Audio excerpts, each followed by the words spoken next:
कैसे हैं आप सभी का अपना स्वागत है लाइव स्टडी लाइफ टाइम पर। आज हम बात करने जा रहे हैं शिक्षा मनोविज्ञान से बनने वाले महत्वपूर्ण प्रश्नों के बारे में, या फिर आप कह सकते हैं शिक्षा मनोविज्ञान के बारे में सामान्य जानकारी आज हम लेंगे। कुल मिला के हम इस वीडियो के अंदर 15 प्रश्न देखेंगे, लेकिन हम प्रश्न ही नहीं देखेंगे, हम प्रश्नों के साथ जो उनसे संबंधित जुड़ी हुई सभी डिटेल को साथ में देखेंगे। ये समझ लीजिए शिक्षा मनोविज्ञान की जो बेसिक नींव है वो आज हम पढ़ने जा रहे हैं, और साथ ही में मनोविज्ञान की जो बेसिक नींव है उसे आज पढ़ने जा रहे हैं। इसके अंदर वो प्रश्न देखेंगे जो कि आपको आगामी परीक्षाओं के लिए, राजस्थान की जितने भी कॉम्पिटिटिव एग्जाम है उन सभी में मददगार सिद्ध होंगी। तो चलिए शुरू करते हैं बिना किसी देरी के। शुरू करने से पहले अगर आप हमारे चैनल पर नए हैं, चैनल को सब्सक्राइब कर ले, वीडियो को लाइक करें और अपने दोस्तों के साथ भी शेयर करें। तो देखिए ज़्यादा समय नहीं बताइए, सबसे पहले हम एक बार दो प्रश्न देख लेते हैं। उसके शिक्षा मनोविज्ञान का सूत्रपात किसे कहा जाता है, ठीक है। तो प्रश्न यहाँ पर सिंपल सा, शिक्षा मनोविज्ञान का सूत्रपात। सबसे इंपॉर्टेंट बात यहाँ पर पूछ रहा है सूत्रपात, ना कि जनक, ठीक है। दोनों अलग अलग हैं। ऑप्शन है आपके पास थॉर्नडाइक, रूसो, अरस्तु, विलियम वुड। जिन विद्यार्थियों को आता है वो अपना ऑप्शन सेलेक्ट कर लीजिए, आपके अनुसार आपका उत्तर कौन सा सही है। फिर सही आंसर मैं आपको बताऊंगा। तो देखिए पूछ रहा है शिक्षा मनोविज्ञान का सूत्रपात किसे कहा जाता है, तो वो है आपके रूसो को कहा जाता है। किसे कहा जाता है? रूसो को। अब बात करते हैं थोड़े से रूसो के बारे में। हम अगर सिंपल सी बात कर लेते हैं, ठीक है। मैं यहाँ पर लिख तो नहीं पाऊंगा, लेकिन मैं आपको बोल के बताता हूँ। देखिए रूसो है जिसके अनुसार जो बालक का स्वार्थ होता है वो कभी पूरा नहीं होता है। दूसरी बात, इसने कथन कहा है कि जो बालक का अध्ययन करना चाहिए वो पुस्तक के समान करना चाहिए, ठीक है। रूसो की एक पुस्तक भी आती है, ठीक है। उस पुस्तक का नाम क्या है? तो उसका नाम है इमाइल। क्या है? इमाइल। अब देखिए बात करते हैं थॉर्नडाइक कौन है, अरस्तु क्या काम है, और विलियम वुड कौन है। ये भी इंपॉर्टेंट, इनसे जुड़ी हुई बातें अगर मैं यहीं पे बता दूंगा तो आगे इनसे संबंधित प्रश्न है, फिर उन्हें सॉल्व करने में मजा नहीं आएगा। इसलिए पहले प्रश्न देखते चलते हैं, फिर मैं धीरे धीरे आपको करके एक एक करके बताता जाऊंगा। अब देखिए अगला प्रश्न आता है, इमाइल नामक पुस्तक किसके द्वारा लिखी गई थी? ऑप्शन है रूसो, अरस्तु, प्लेटो और थॉर्नडाइक, ठीक है। चार ऑप्शन है आपके पास, और अभी अभी मैंने इसका उत्तर बताया था, कौन है? रूसो। अगला प्रश्न देखिए, शिक्षा मनोविज्ञान का जनक किसे कहा जाता है? देखिए अब अभी हमने सबसे पहले देखा कि शिक्षा मनोविज्ञान का सूत्रपात और शिक्षा मनोविज्ञान का जनक दोनों अलग अलग है, मैंने आपको बताया था। तो मैंने आपको सूत्रपात किया तो बता दिया रूसो। अब देखिए शिक्षा मनोविज्ञान का जनक किसे कहा जाता है। एक इंपॉर्टेंट और बात, शिक्षा मनोविज्ञान का जनक और मनोविज्ञान के जनक, इसमें थोड़ा कंफ्यूज मत होना। थॉर्नडाइक, विलियम वुड, रुडोल्फ गोइकल या फिर अरस्तु, ठीक है। प्रश्न पूछ रहे हैं हमसे शिक्षा मनोविज्ञान का जनक किसे कहा जाता है, तो इसका उत्तर हो जाएगा आपका थॉर्नडाइक। कौन? थॉर्नडाइक। ठीक है। नेक्स्ट क्वेश्चन आता है शिक्षा मनोविज्ञान की उत्पत्ति कहाँ से हुई है? ऑप्शन आपके पास दर्शन शास्त्र, अर्थशास्त्र, मनोविज्ञान या फिर धर्मशास्त्र। तो धर्मशास्त्र तो कोई विद्यार्थी सेलेक्ट करेगा ही नहीं। बचते हैं तीन आपके, दर्शन शास्त्र, अर्थशास्त्र और मनोविज्ञान। तो वैसे तो मुझे पता है आप में ऐसे अधिकतर विद्यार्थियों को इसका आंसर पता होगा, और वो है आपका मनोविज्ञान। अब बात करते हैं मनोविज्ञान की उत्पत्ति कहाँ से हुई है, वो आपको कमेंट बॉक्स में बताना है, और मैं यहीं पे बता देता हूँ आपको, दर्शन शास्त्र से हुई है। अगला प्रश्न देखिए, मनोविज्ञान का जनक किसे कहा जाता है? ये सिंपल से प्रश्न थे। मनोविज्ञान का जनक किसे कहा जाता है? प्लेटो, अरस्तु, विलियम वुड या फिर थॉर्नडाइक। तो आप में से अधिकतर पता होगा अरस्तु को कहा जाता है। एक इंपॉर्टेंट बात आती है आपके, जो मनोविज्ञान जो शब्द है ये आपके यूनान का शब्द है, ठीक है, यूनान। और अगर बात करते हैं वहाँ की भाषा, तो ग्रीक भाषा का ये साइकोलॉजी शब्द इसे बोलते हैं, ठीक है। ग्रीक और लैटिन, ये दो भाषा आपको याद रखनी है। इंपॉर्टेंट बात करते हैं मनोविज्ञान शब्द को या फिर मनोविज्ञान को प्रसिद्धि किसने दिलाई, ठीक है।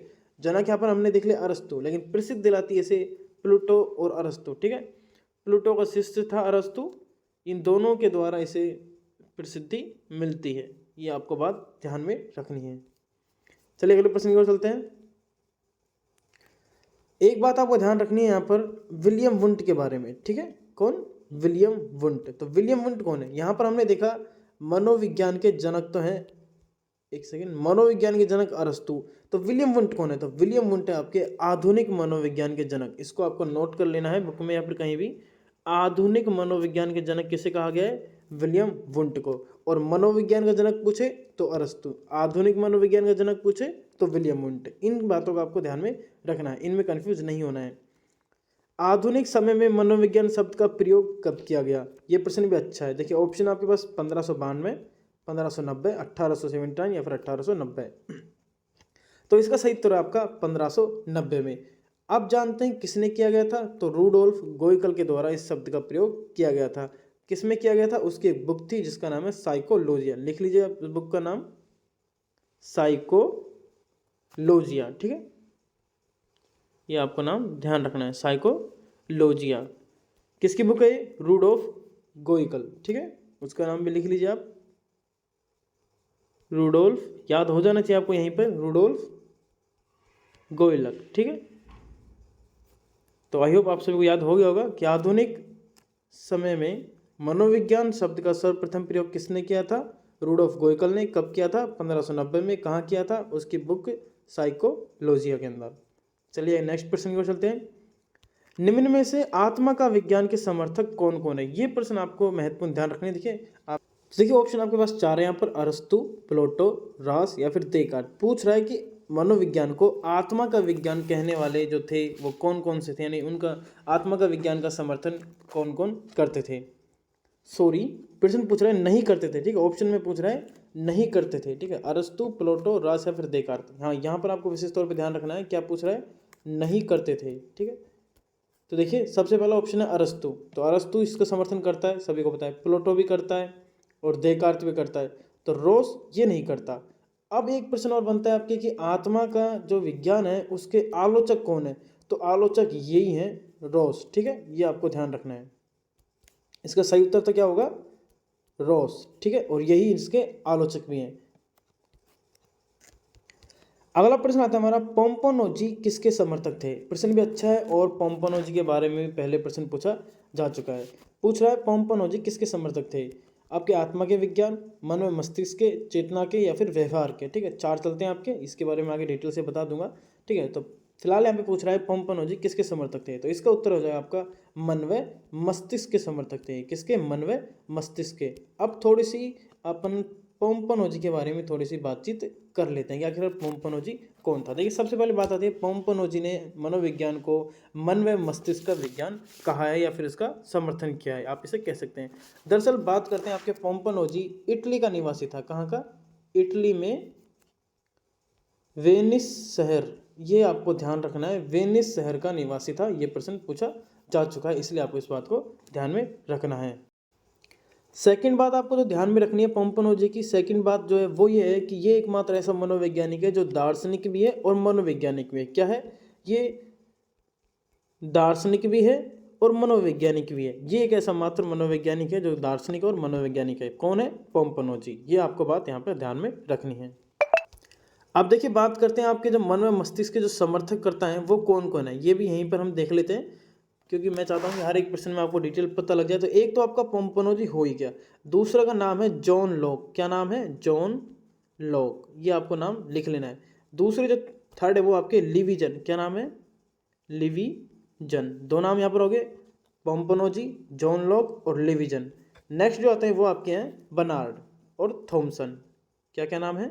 बर्नार्ड और थॉमसन। ठीक है, कौन कौन हो गए? पोम्पोनोजी, जॉन लॉक, लिविजन, बर्नार्ड और थॉमसन। आई होप आपको याद हो गए होंगे।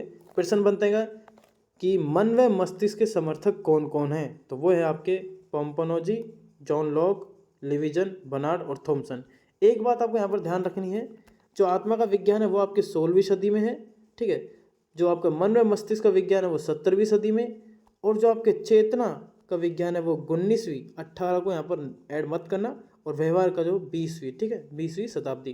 तो ये आपको ध्यान रखनी है, 16, 17, 18 को गायब कर देना, 19, 20। ठीक है, आत्मा का विज्ञान, मन का विज्ञान, चेतना का विज्ञान, व्यवहार का विज्ञान। ठीक है, आत्मा का त्याग किया, मन को छोड़ा, चेतना चली गई और व्यवहार को अपनाया है। ये इनका क्रम से आप याद रख सकते हैं। क्या क्या है वापस बता रहा हूँ, आत्मा को त्याग किया, मन को छोड़ा, चेतना चली गई, व्यवहार को अपनाया है। वर्तमान में मनोविज्ञान को किस का विज्ञान मानते हैं? व्यवहार का विज्ञान। ठीक है, ये बात आपको ध्यान में रखनी है। अब देखिए बात करते हैं एक बात और, जैसे मैंने आपको पहले ही बताया था कि हर एक जो विज्ञान है उसके समर्थक और आलोचक होते हैं। तो इसके समर्थक हमने देख लिए, अब बात करते हैं इसके आलोचक, यानी कौन कौन इसके आलोचक हैं जिन्होंने इस नियम को नहीं अपनाया, जिन्होंने इसका विरोध किया। तो वो हैं देखिए आपके विलियम वुंट, नाम यहाँ पर लिख देता हूँ, विलियम वुंट। ठीक है, और एक है विलियम जेम्स, थर्ड आपका जेम्स अली, और जेम्स अली मैंने आपको बता दिया, और वाइब्स है। ठीक है, ये चारों इसके आलोचक हैं। ठीक है, आई होप आप सभी को नाम याद हो गए। फिर से बताता हूँ, William Wundt, William James, James Ali और वाइब्स। ठीक है, चौथा नाम है, शायद आपको सुनाई नहीं दे रहा हो तो, वाइब्स। ठीक है, ये इसका नाम है। चलिए अगले प्रश्न को चलते हैं। अगला प्रश्न है हमारा, चेतना को सर्वश्रेष्ठ कहने वाला व्यक्ति कौन है? ठीक है, चेतना को सर्वश्रेष्ठ कहने वाला व्यक्ति कौन है, यानी किसके अनुसार चेतना सर्वश्रेष्ठ है, ये किसने कही थी? ठीक है, ऑप्शन 4 है आपके पास, Sigmund Freud, William Wundt, James Ali और विलियम जेम्स और जेम्स अली। ये अली नहीं, ये सली है। ठीक है, ध्यान रखना। तो 4 है आपने हमारे पास ऑप्शन, तो वो और कोई नहीं, विलियम वुंट है। विलियम वुंट कौन है? तो विलियम वुंट कौन है? आपके आधुनिक मनोविज्ञान के जनक हैं। ठीक है, ये बात आपको ध्यान पे रखनी है। और चेतना का सर्वाधिक या फिर सर्वश्रेष्ठ किसने कहा कि भाई चेतना बेस्ट है, तो वो है आपके विलियम वुंट है। अगला प्रश्न देखिए, 19वीं शताब्दी के अंत में चेतना की परिभाषा को किसने नकारा? ये जानकारी नहीं, ठीक है, नकारा यानी कि इसके आलोचक कौन कौन थे या फिर किसने नकारा था? ठीक है, नकार दिया था। Sigmund Freud, William won't, Titchener, James Ali. तो इसका राइट आंसर आपका सिगमंड फ्राइड। यहाँ पर देखिए, जो टिचनर है ना, ये आपके विलियम वुंट का ही शिष्य है। आगे जाके जब ये प्रयोगशाला की वो खोलता है विश्व में, जर्मनी में इसकी एक प्रयोगशाला खुलती है विलियम वुंट की मनोविज्ञान की, और उसी के बाद से इसे प्रयोगात्मक का जनक कहा जाता है। और उसमें जो सहयोग करता थे वो आपके ये टिचनर ही थे। ठीक है, इनके सहयोग थे, किसके? विलियम वुंट के। चलिए अगले प्रश्न को चलते हैं। अगला प्रश्न है हमारा, मनोविज्ञान का प्रथम प्रयोगशाला कहाँ पर खुला था? लो प्रश्न आ गया फिर से, मनोविज्ञान की प्रथम प्रयोगशाला कहाँ पर खुली थी? जर्मनी, यूरोप, भारत या फिर अमेरिका? ठीक है, तो मैंने अभी भी आपको बता दिया, जर्मनी में खुली थी। लेकिन जर्मनी में कहाँ पे खुली थी? लिपजिंग, ये बात आपको ध्यान रखना है, लिपजिंग शहर में। ठीक है, जर्मनी में कहाँ पर? लिपजिंग शहर में मनोविज्ञान की सर्वप्रथम प्रयोगशाला खुली थी। सन भी याद रखना है आपको, कब खुली थी? तो वो खुली थी आपकी 1879। ठीक है, 1879 में। एक बात आपको यहाँ पर ध्यान रखनी है, जो विलियम वुंट के सहयोग करता है, जो मैंने आपको पहले ही बताए थे, वो थे टिचनर। और इसी की बात से विलियम वुंट को प्रयोगात्मक का जनक कहा जाता है। अगला प्रश्न देखिए। अगला प्रश्न आता हमारा, भारत की प्रथम मनोवैज्ञानिक प्रयोगशाला कहाँ पर खुली थी? ऑप्शन है हैदराबाद, अरुणाचल प्रदेश, पश्चिम बंगाल या फिर झारखंड। तो इसका सही उत्तर आपका पश्चिम बंगाल। बात करते हैं कब खुली थी, तो सन आपको याद रखनी है 1915 से 1916 के बीच में। ठीक है, इसकी फिक्स नहीं है। और बात करते हैं पश्चिम बंगाल में कहाँ पर खुली थी, तो कलकत्ता। ठीक है, कलकत्ता, ये बात भी आपको ध्यान में रखनी है। थर्ड बात जो आपको ध्यान में रखनी है वो ये है कि किस किस ने खोली थी। ठीक है, इसमें नाम तो वैसे आता है एन सेन का, लेकिन इसमें नाम आते हैं 3 जिन्होंने इसकी सहायता करी थी। ठीक है, एन सेन। सेकंड जो नाम आता है वो आता है आपके गुप्ता। ठीक है, एक सेकंड, गुप्ता। और थर्ड है बी एन सा। क्या नाम है? बी एन सा। ठीक है, लेकिन जो मुख्य श्रेय जाता है ना, वो आपके एन सेन को जाता है। ठीक है, एन सेन को। अगर प्रश्न पूछे कि भारत में प्रथम मनोवैज्ञानिक प्रयोगशाला को खोलने के पीछे प्रमुख श्रेय किसका है, तो वह आपके एन सेन। नाम है 3, लेकिन एन सेन, गुप्ता और बी एन सा। 3 बातें ध्यान में रखनी है आपको भारत की मनोवैज्ञानिक प्रयोगशाला के लिए। सबसे पहली बात तो कहाँ पर है? पश्चिम बंगाल, कलकत्ता के अंदर। कब खुली थी? 1915 से 1916। और किसके द्वारा खोली गई थी? तो एन सेन द्वारा, गुप्ता और बी एन सा। लेकिन प्रमुख जो श्रेय जाता है वो किसको जाता है? एन सेन को। ये 3 बातें हो गई भारत की प्रयोगशाला को लेकर। चलिए अगले प्रश्न की ओर चलते हैं। अगला प्रश्न आता है हमारा, मनोविज्ञान में व्यवहारवाद का विज्ञान के जनक किसे कहा जाता है? अर्थात मनोविज्ञान को व्यवहारवाद का विज्ञान किसने कहा था या फिर इसके जनक कौन है? ठीक है, ऑप्शन आपके पास थॉर्नडाइक, वॉटसन, डेकार्त, अरस्तू। तो देखिए इसका सही उत्तर खोजते हैं हम। चलो मान लीजिए हमें उत्तर इसका नहीं पता, लेकिन फिर हम खोजते हैं। जैसे कि थॉर्नडाइक के बारे में पता है। थॉर्नडाइक कौन है? शिक्षा मनोविज्ञान का जनक है। ठीक है, अरस्तु कौन है? अरस्तु आपके आत्मा के विज्ञान के समर्थक है। डेकार्त कौन है? डेकार्त भी आत्मा के जो समर्थक है। अब बचता कौन है? वॉटसन। तो अपने प्रश्न का सही उत्तर क्या होगा? वॉटसन। ठीक है, मनोविज्ञान को व्यवहार का विज्ञान किसने कहा है? वाटसन ने। डेकार्त और अरस्तु ने क्या कहा है? आत्मा का विज्ञान। तीसरा कौन था इसमें? प्लेटो। ठीक है, याद रखना। थॉर्नडाइक कौन है? शिक्षा मनोविज्ञान का जनक है। चारों ऑप्शन देख लिए हमने। अगले प्रश्न में चलते हैं। मनोविज्ञान व्यवहार का धनात्मक विज्ञान है, ये किसने कहा था? देखिए ऑप्शन हमारे पास 4 है, क्रो, बोरिंग, वाटसन या फिर स्किनर के द्वारा।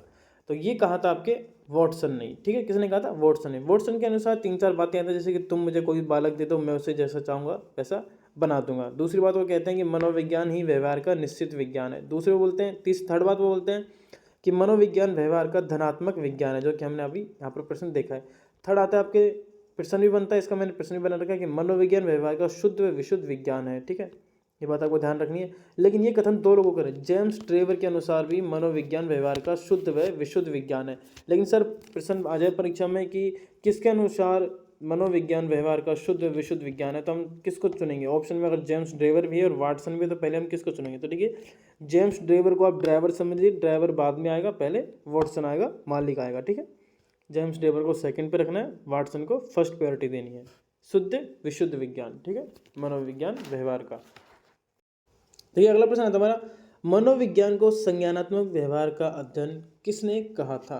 ऑप्शन 4 है आपके पास, बोरेन, महात्मा गांधी, मेयर व सेंट्रोक और विलियम मैकडूगल, ठीक है। तो पूछ रहा है संज्ञानात्मक व्यवहार, ये किसने कहा था मनोविज्ञान को? यानी संज्ञानात्मक व्यवहार का अध्ययन करना ही मनोविज्ञान है, तो ये कहा था आपके बेरोन ने, ठीक है, ध्यान रखना है। इसका राइट आंसर क्या होगा? बेरोन। बात करते हैं तो फिर बाकियों ने क्या कहा? तो देखिए पहले बात करते हैं महात्मा गांधी के अनुसार जो मनोविज्ञान है वो आत्मा, मस्तिष्क और शरीर का अध्ययन है, महात्मा गांधी के अनुसार। मेयर व जो सेंट्रोक है, इसके अनुसार क्या है? तो इसके अनुसार मनोविज्ञान एक मानसिक व्यवहार का अध्ययन है। कैसा है? मानसिक व्यवहार का अध्ययन। थर्ड आता है आपके विलियम मैकडूगल के अनुसार क्या है? तो विलियम मैकडूगल के अनुसार अनुभव व आचरण का अध्ययन है। देखिए अनुभव व आचरण का अगर आए तो वो कौन है? William McDougall. लेकिन अगर प्रश्न पूछे अनुभव व व्यवहार, तो आपको बोलना है स्किनर। क्या? स्किनर। स्किनर के अनुसार अनुभव, एक सेकंड, अनुभव और व्यवहार, इसका अध्ययन कहा है स्किनर ने, ठीक है। और विलियम मैकडूगल ने क्या कहा है? अनुभव तो सेम रहेगा, जो सेकंड वो है आचरण, ठीक है। अगर आचरण जुड़ जाए तो कौन? William McDougall. अगर व्यवहार बोले तो स्किनर। ये बात आपको ध्यान में रखनी है। इनके अनुसार मनोविज्ञान मानव व्यवहार का अध्ययन है या फिर मानव संबंध का अध्ययन है, ठीक है। किसके अनुसार? क्रो के अनुसार। एक नाम और आपको देखने को मिलेगा, वो है आपके बोरिंग, ठीक है। बंदा भी बोरिंग है, नाम भी इसका बोरिंग है। बोरिंग के अनुसार जो मनोविज्ञान है वो किसका अध्ययन है? तो इसने कहा था मानव प्रकृति का अध्ययन। किसका? मानव प्रकृति का अध्ययन करना ही मनोविज्ञान है। ये किसने कहा था? बोरिंग के अनुसार, ठीक है। ये 4 से 5 है। चलिए मैं इसका आपको रिवीजन करा देता हूँ, फिर से ध्यान से पूर्वक सुनिएगा, ठीक है। क्रो के अनुसार तो मानव व्यवहार का अध्ययन, बोरिंग के अनुसार मानव प्रकृति। स्किनर का मैंने आपको अभी बताया था, ठीक है। स्किनर के बारे में मैंने आपको बताया था अभी स्किनर और विलियम मैकडूगल, इन दोनों में ध्यान रखना है। विलियम मैकडूगल की पूछे तो अनुभव और आचरण, और स्किनर की पूछे तो अनुभव और व्यवहार। एक आपके बोरेन, जो कि मैंने आपको पहले ही बताया था, इसमें ऑप्शन भी था। बोरेन के अनुसार संज्ञानात्मक व्यवहार, मेयर और सेंट्रो के अनुसार मानसिक व्यवहार, ठीक है। और महात्मा गांधी के अनुसार आप सभी को पता है आत्मा, मस्तिष्क और शरीर के अध्ययन ही महात्मा गांधी के अनुसार मनोविज्ञान है। तो ये कुल मिला के मैंने 15% देखे और जितनी हो सके मैंने आपको नॉलेज देने का प्रयास किया। अगर आप चाहते हैं कि इसी प्रकार की और मोस्ट प्रश्न लेके आए, तो साथ ही में अगर आप चाहते हैं डिटेल से साइकोलॉजी को पढ़ना, तो मेरे को कमेंट बॉक्स में कमेंट कीजिएगा। और ऐसे प्रश्न भी हम बहुत सारे लेके आते रहेंगे। ये क्लास आपकी फर्स्ट होगी, सेकंड, थर्ड और भी बहुत सारी क्लास आप आते रहेंगी चैनल पर। तो चैनल को सब्सक्राइब कर लें, वीडियो को लाइक करें। मिलते हैं नेक्स्ट वीडियो में, तब तक के लिए धन्यवाद। वीडियो अच्छा लगे तो एक लाइक जरूर करें और चैनल को सब्सक्राइब कर लें।